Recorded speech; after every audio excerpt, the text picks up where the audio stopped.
In 1907, Britain and France embraced Russia. They used honey, in a triple alliance, Britain, France and Russia. And the honey that they used to trap Russia was that if we win the war that's coming with the Ottoman Empire, you will get Constantinople, which is what Russia wants. But they promised Russia one thing through the front door, and they took it back through the back door, like what they did to the Arabs. These are people with PhDs in deception.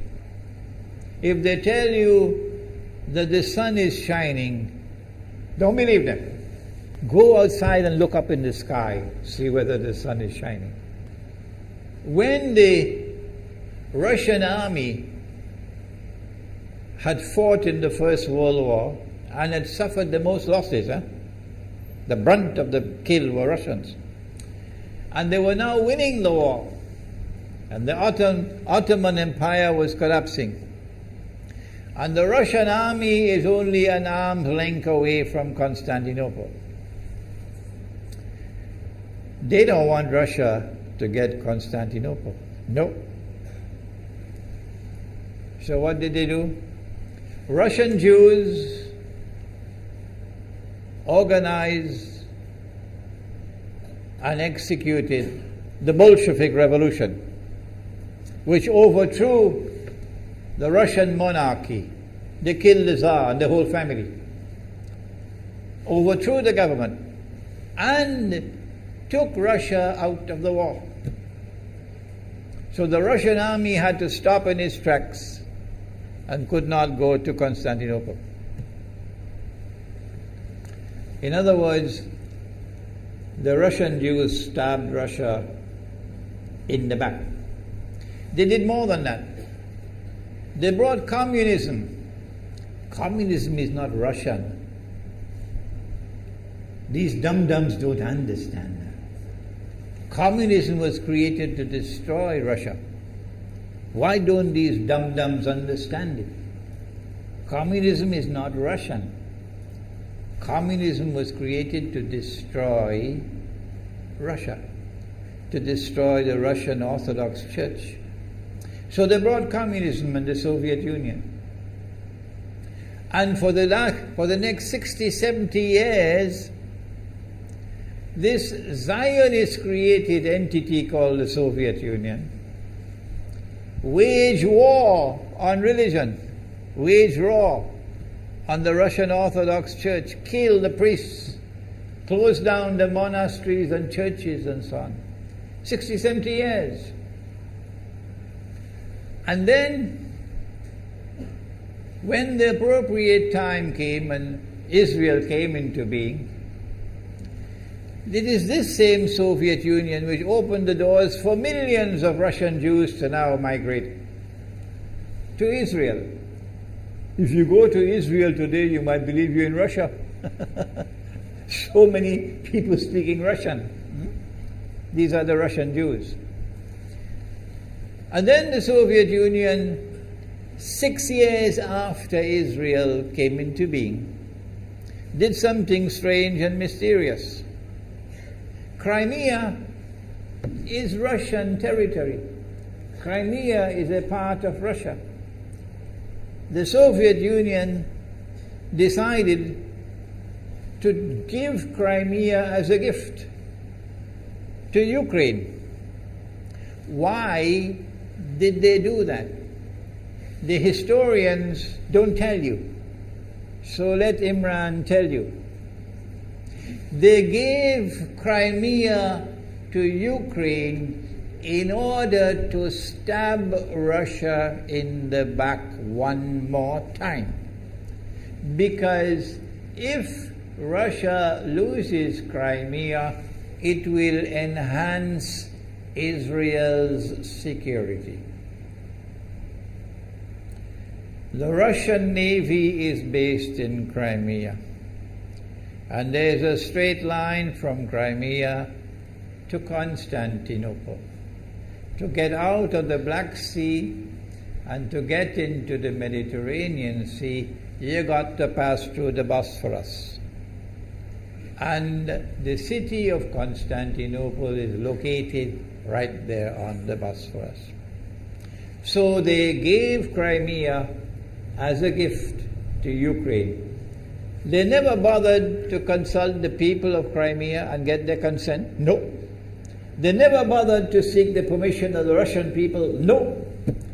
But Washington doesn't want to hear that. The foolish man who now sits in the White House of the United States, the foolish man who would like to pretend that he's a man of wisdom, he doesn't want to hear.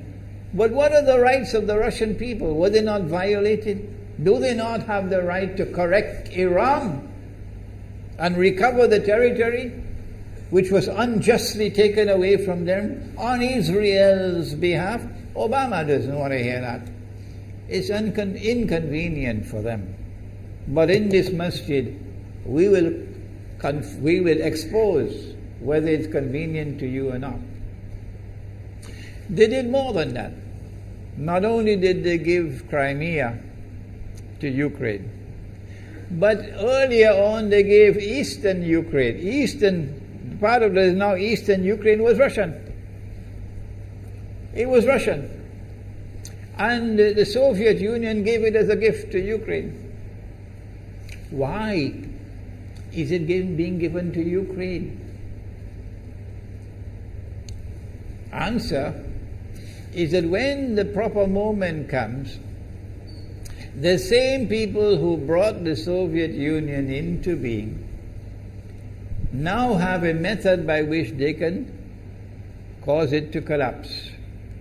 The method that they're using now in Venezuela, popular demonstrations, they did it in Egypt, they did it in Tunisia. They are masters of that. They did it with the Soviet Union.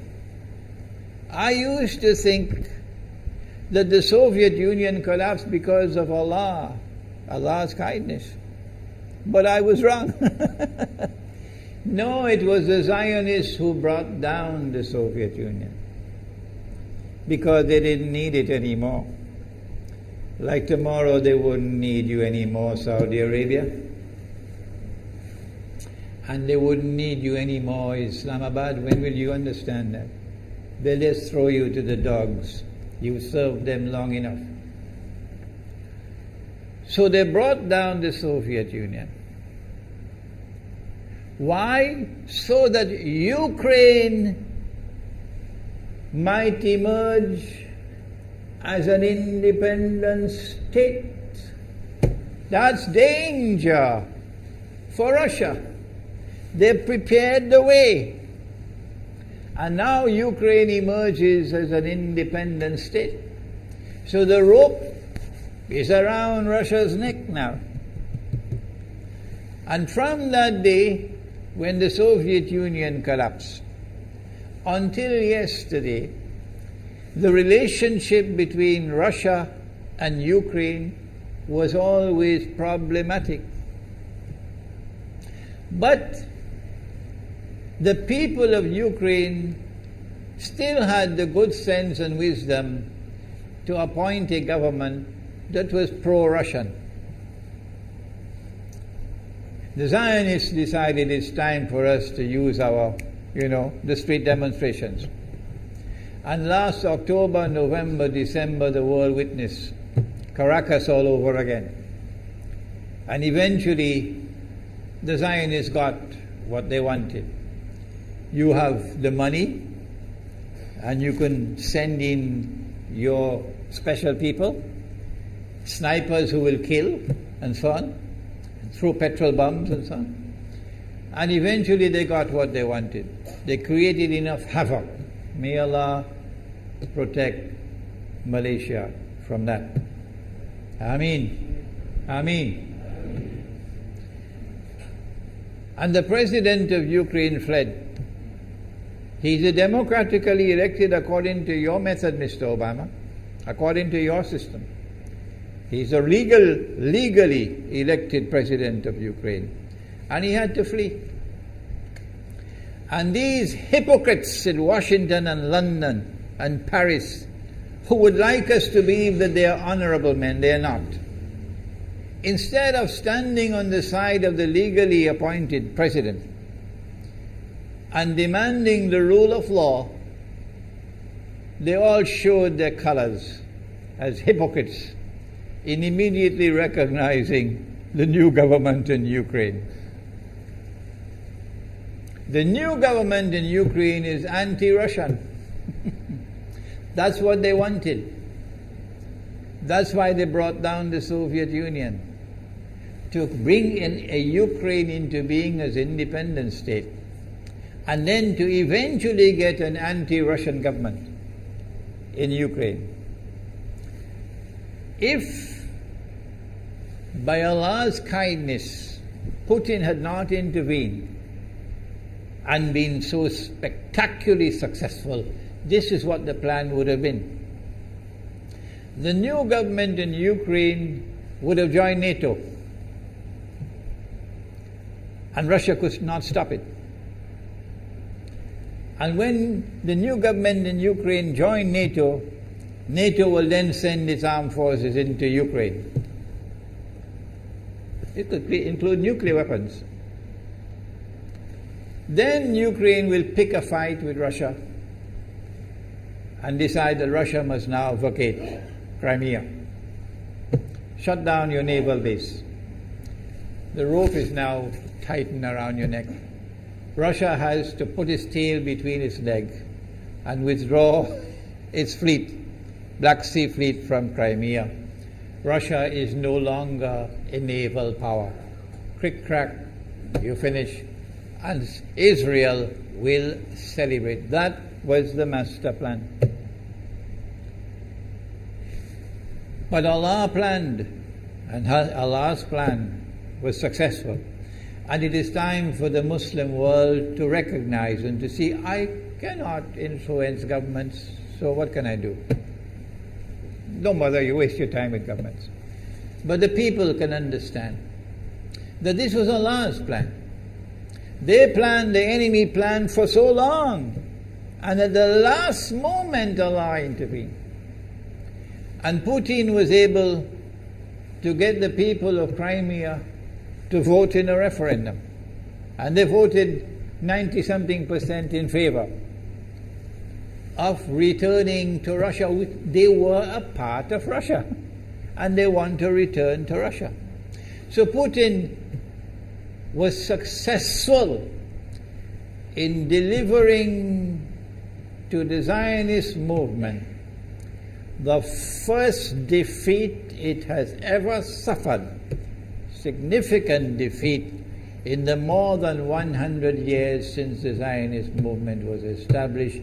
If that is not a sign from Allah, it's time for you to wake up. Putin is now succeeding in eastern Ukraine as well, because they're barking like dogs in Washington and London and Paris. Barking.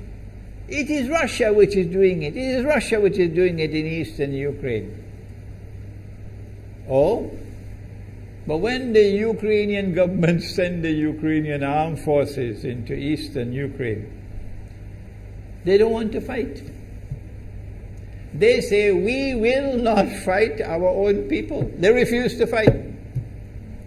So the only way that the government of Ukraine could now stamp down the insurrection, the popular resistance in eastern Ukraine, is by calling on Washington, come and send your Marines.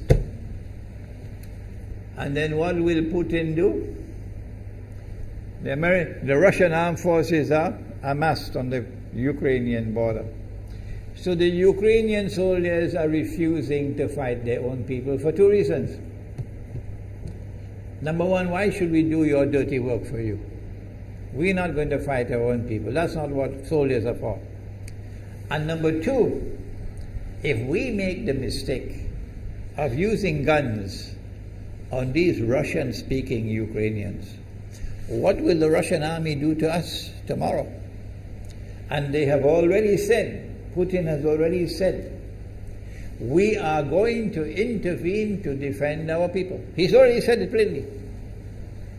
The writing is on the wall. Putin has won a victory in Crimea.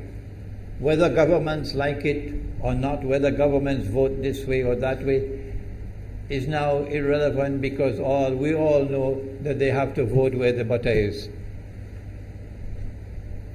Putin is on his road to a second victory in Ukraine. And they can't take defeat after defeat. So the writing is on the wall. Exactly as Nabi Muhammad alayhi salatu wasalam has said, that we are now moving towards the malhama. How long will it take? I don't know, and you don't know. But the malhama is coming.